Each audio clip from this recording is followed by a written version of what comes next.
Right, here's a quick video on how the flow meter works. If you're having trouble detecting flow, this should be of help to you.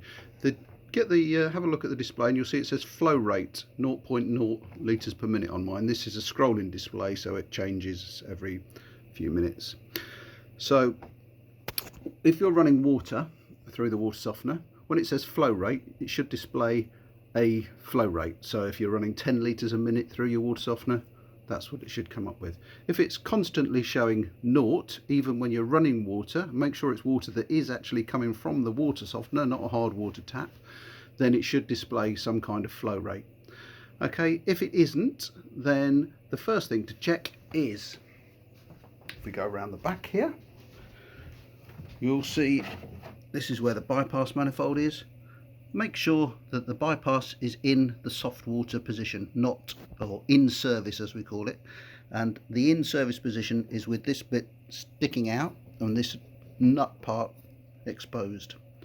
Okay, if we push it this way, then we're into bypass and you will not get any water flow showing and you will get hard water in that position. Okay, so make sure it's in bypass. Handily, there's a nice little diagram here that tells you which position is which. The other thing to be aware of is that there is an inlet and an outlet side to the manifold. Just get that out of the way. Okay, there is a label on the water softener that tells you this side is out and this side is in, and so there we are, there's the inside. So this port is the outlet, this port is the inlet. If they're not the right way around, you won't get any flow metering because the meter doesn't run backwards. Okay, so once we're happy with all that, we've got the bypass in the right position, we've got the inlet around the right way, then we're starting to think maybe it's a problem with the flow meter. Firstly, before you do anything else, go here and you will see there is a little sensor that you can pull out. That's what it looks like. This is a Hall effect device which plugs into the side of the control valve, and that's what the flow meter sends pulses to. If it's hanging out, if it's not plugged in, or somebody's taken it out or whatever, then put it back. Make sure it goes in this way around. Little hook on the end goes into that little housing there. Okay, push it in, you'll feel a little click. There you go, that's in properly, so that should work. Next thing we need to do is to actually get at the flow meter. Obviously you need to turn all the water off. You probably need to pull the water softener out to do this. It's not the easiest thing to get at. Pull the two clips on the bypass manifold.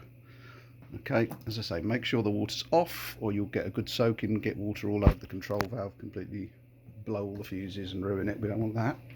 So let's pull off the bypass manifold and then we expose these two parts. And I've already loosened this part, but this is the part on the outlet.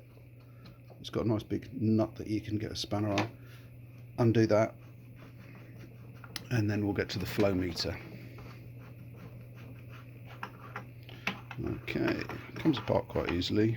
Take that out, and there we have. There's a little shaft on the end there, and inside we have the actual turbine itself. It's got a couple of magnets around the outside edge, so if you put your screwdriver in, it should stick to it.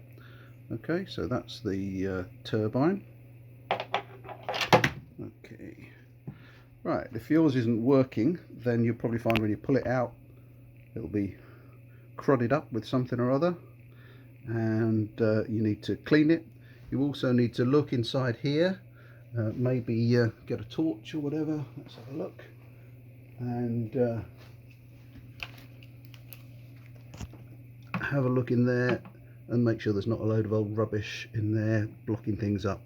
Okay, so when we're sure that's all nice and clear, we've given the turbine a wash under the tap. Even if it doesn't appear to have anything on it, it's worth giving it a good clean, because sometimes you can get kind of little build up on it that might possibly make it stick. Okay, once we've done that, we then need to assemble the turbine onto that shaft. We'll do that.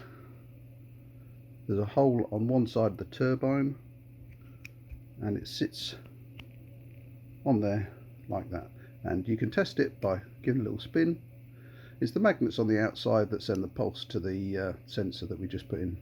Okay, so we put that back into the housing, gently put it in so it doesn't fall off the end, and then we screw the threaded connector in.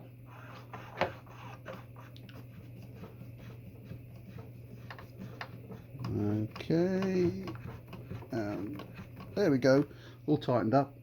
Just put everything back on, connect all the hoses up, put the clips back on, and then you can run some water, go back to your display, and you will find, when you look at the display where it says flow rate, if you're running water, that should then register the flow rate and you'll know that the meter's working.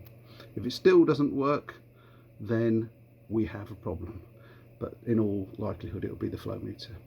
Okay, thanks, bye.